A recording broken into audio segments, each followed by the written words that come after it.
नमस्कार बच्चों, बीए प्रथम वर्ष की क्लास में सभी का स्वागत है। जब भी राजा अपने पुत्र जो कि ज़्यादा गुणी नहीं थे, जिनमें कि जो कि विवेकहीन थे, उन पुत्रों को लेकर के चिंतित रहता है, तब विष्णु शर्मा राजा के सामने प्रस्ताव रखते हैं कि मैं आपके इन पुत्रों को रख लूँगा। तो उसी प्रसंग में आगे जो है वो कहते हैं कि गुणा गुणज्ञेषु गुणा भवन्ति ते निर्गुणं प्राप्य भवन्ति दोषा आस्वाद्य तोया प्रवहन्ति नद्य समुद्रम आसाद्य भवन्ति अपेया। देखो क्या होता है कि गुणवान व्यक्ति जब गुणवान व्यक्ति के साथ रहता है तो और भी अधिक गुणवान हो जाता है, और लेकिन अगर गुण जो हैं वो गुणहीन पुरुष को प्राप्त हो जाएं तो वे दोष बन जाते हैं। देखो जैसे इन्होंने उदाहरण दिया है कि नदियाँ होती हैं, उनका पानी बहुत अच्छा स्वादिष्ट होता है, पीने लायक होता है, किंतु वह समुद्र में जाके मिल जाती है और समुद्र गुणी नहीं है, समुद्र का पानी जो है वो पीने योग्य नहीं है, तो नदियों का पानी भी पीने योग्य नहीं रह जाता। गुणा गुणज्ञेषु गुणा भवन्ति, कि गुण जो है गुणीजनों में होते हैं। निर्गुणम प्राप्य भवन्ति दोषा, निर्गुण को प्राप्त करके वे दोष बन जाते हैं। आस्वाद्य तोहा प्रवहन्ति नद्य, नदियाँ जो है आस्वाद्य यानी कि सुस्वाद जल से युक्त होकर के, स्वादिष्ट जल से युक्त होकर के नदियाँ बहती है, किंतु जब वे समुद्रम आसाद्य भवन्ति अपेया, किंतु जब वे समुद्र में पहुँचती है तो अपेया अर्थात वो नदियों का पानी भी समुद्र में पहुँचते ही खारा हो जाता है और वो पीने योग्य नहीं रहता। यहाँ राजा सुदर्शन जो है विष्णु शर्मा से कह रहे हैं कि गुण जिस स्थान को प्राप्त करते हैं वे उनके अनुरूप बन जाते हैं, अर्थात वे अपने से जो प्रबल है अपने स्वरूप को प्राप्त कर लेते हैं। आप सद्गुणों की निधि हैं और श्रेष्ठ विद्वान हैं, मेरे पुत्र यदि आपको प्राप्त कर लेंगे तो आप जैसे बन जाएंगे, इसमें मुझे कोई संदेह नहीं है।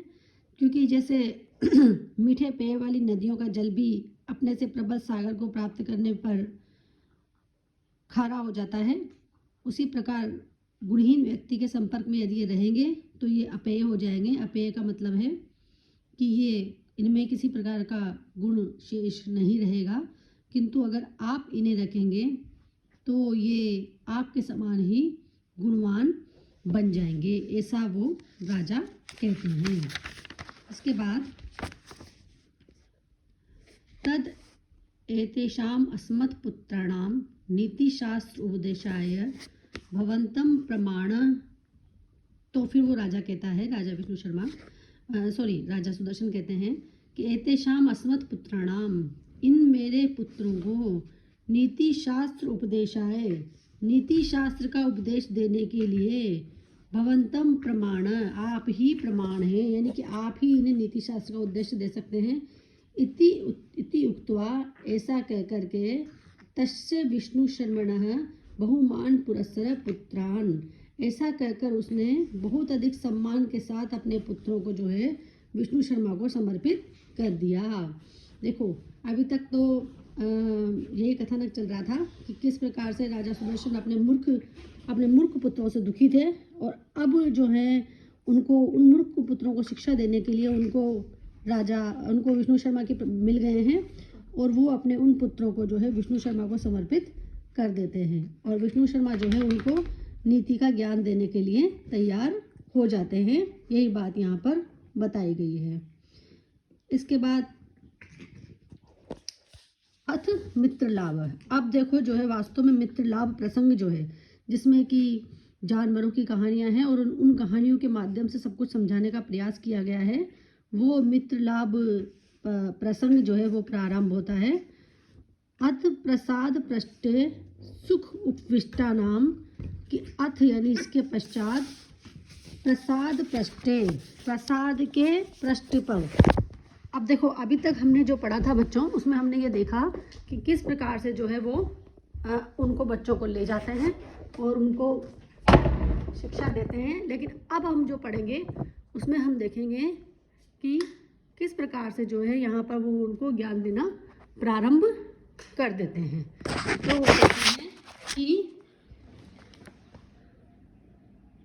अथ प्रसाद पृष्ठे कि इसके पश्चात भवन की छत पर कौन से भवन की छत पर, जहाँ पर कि विष्णु शर्मा जो है सारे पुत्रों को ले गए हैं, उस भवन की छत पर सुख उपविष्टानाम सुखपूर्वक बैठे हुए राजपुत्राणाम पुरस्तात् राजपुत्रों के सामने प्रस्ताव रखने के क्रम में पंडितों अब्रवीत, पंडित बोले, भो राजपुत्रा, हे राजपुत्रों, सुनो।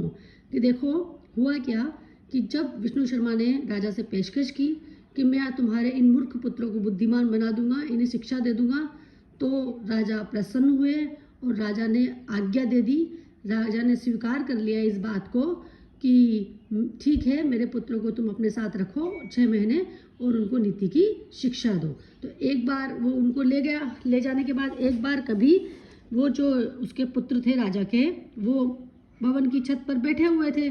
तो वहाँ पर बैठे बैठे ही राजपुत्र जो बैठे थे, तो वहाँ पर विष्णु शर्मा ने उन राजपुत्र से कहा कि सुनो। अब वो प्रारंभ कर रहा है मित्रलाभ प्रकरण का कि वो उनको शिक्षा देगा नीति की। किस प्रकार से शिक्षा देगा? वो उनको जो जानवर वगैरह हैं उनकी कथा कहानियों के माध्यम से नीतिपरक शिक्षा देगा। काव्य शास्त्र विनोदेन कालो गच्छति धीमताम व्यसनेन च मूर्खाणाम निद्रया क्लेहेन वा। वो क्या कहते हैं देखो विष्णु शर्मा कि धीमताम काल, कि जो बुद्धिमान व्यक्ति होते हैं उनका समय तो काव्य शास्त्र विनोदेन गच्छति, काव्य शास्त्र के विनोद करने में गुजर जाता है। मूर्खाणाम काल, मूर्ख व्यक्तियों का समय तो व्यसनेन निद्रया व कलहेन, व्यसन करने में, नींद लेने में और कलह करने में गुजर जाता है। कहने का तात्पर्य ये है कि वो राजा जो है, जो राजा के पुत्र हैं, उन चारों पुत्रों से यहाँ पर विष्णु शर्मा ये बात कहना चाहते हैं कि तुम तो बुद्धिमान हो, तो इसीलिए तुम्हारा समय तो जो है अच्छी चीज़ के लिए गुजरना चाहिए। बुद्धिमान नहीं भी हो तो तुम्हें बुद्धिमान बनना है, क्योंकि मुझे तुम्हें नीति की शिक्षा देनी है। और जो लोग बुद्धिमान होते हैं उनका समय तो काव्य शास्त्र का विनोद करने, यानी कि विभिन्न प्रकार की शिक्षाओं का अध्ययन करने में, काव्य शास्त्र का अध्ययन करने में गुजरता है। किंतु मूर्ख व्यक्ति का समय ऐसा नहीं होता। मूर्ख व्यक्ति का समय तो केवल किसी भी प्रकार से नींद लेने में, वो या तो सोते रहते हैं या कलह करते रहते हैं या किसी बुरी लत का शिकार हो जाते हैं। तो यहाँ पर विष्णु शर्मा उनसे कहना चाह रहा है कि तुम्हें वास्तव में बुद्धिमान बनना है या मूर्ख ही बने रहना है। इस प्रकार की बात जो है वो उनसे कहते हैं। इसके बाद तद भवताम विनोदाय काक कूर्मादीनां विचित्रा कथा कथिष्यसि राजपुत्रैर उत्तम आर्य कथत्यां विष्णु शर्मा वा शृण्वतो यूयं मित्र लाभ प्रस्तुत थे यस्य अयम आद्य श्लोक है। अब देखो ये बात बता करके जो विष्णु शर्मा हैं वो कहते हैं कि मैंने अभी तक अब तुम्हें जो है मैं नीति की शास्त्र की शिक्षा देना प्रारंभ कर रहा हूँ। सबसे पहले मैं जो है वो आपके विनोद के लिए, मतलब आपकी प्रसन्नता के लिए, मतलब आप जो है, आप राजपुत्रों जो है विनोद के साथ साथ ही अर्थात खुशी के साथ साथ अपना मन को प्रसन्न रखते हुए हास्य के साथ साथ ही कौवा और जो कछुए आदि हैं, यानी कि मेरी जो कथाएं हैं, अभी हम बाद में देखेंगे बच्चों कि इसमें जो कथाएं आएगी उनके पात्र जो हैं वो जानवर ही हैं और उन ही जानवर वाले पात्रों के माध्यम से कुछ बातें समझाने का प्रयत्न किया गया है। तो जो कौवा और कछुआ आदि जो पात्र हैं उनके द्वारा मैं विचित्र कथा को कहूँगा। ऐसी बात वो राजपुत्र उत्तम, ऐसी बात वो विष्णु शर्मा राजपुत्रों से कहता है। विष्णु शर्मा वाच विष्णु शर्मा कहता है, शृण्वतो यूयम, आप सभी सुने, मित्र लाभ प्रस्तुत ये ते, अब मेरे द्वारा क्या प्रस्तुत किया जा रहा है, मित्र लाभ। कहने का तात्पर्य हमारे कोर्स में जो हितोपदेश का मित्र लाभ से मतलब है कि जो वास्तविक प्रकरण है मित्र लाभ का, जिसमें कहानियाँ आती है, विभिन्न प्रकार के जो जीव जंतु हैं, पशु पक्षी हैं, उनकी कहानियाँ आती है और उनके माध्यम से नीति की शिक्षा दी जाती है, उसी को मूल रूप से जो है मित्र लाभ कहा गया है। वैसे तो मित्र लाभ हम पढ़ रहे हैं, अभी तक प्रारंभ हो चुका था, लेकिन अब जो है मूल जो उसका कथानक है, जिसमें कि कहानियाँ प्रारंभ होगी, जो कहानियाँ नीति शास्त्र संबंधी उद्देश्य देने के लिए विष्णु शर्मा द्वारा बच्चों को समझाई जाएगी।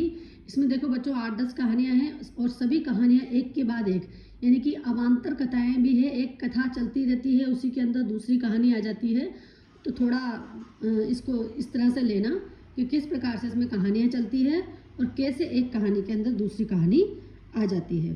तो कहते हैं यस्य अयम आद्य श्लोक है, कि जिसका मेरा ये पहला श्लोक है, यानी कि मैं अब मित्रलाभ तुम्हें बताने जा रहा हूँ और ये मेरा मित्रलाभ का पहला श्लोक है। आगे आने वाला जो श्लोक है उसके लिए उन्होंने ये बात कही है।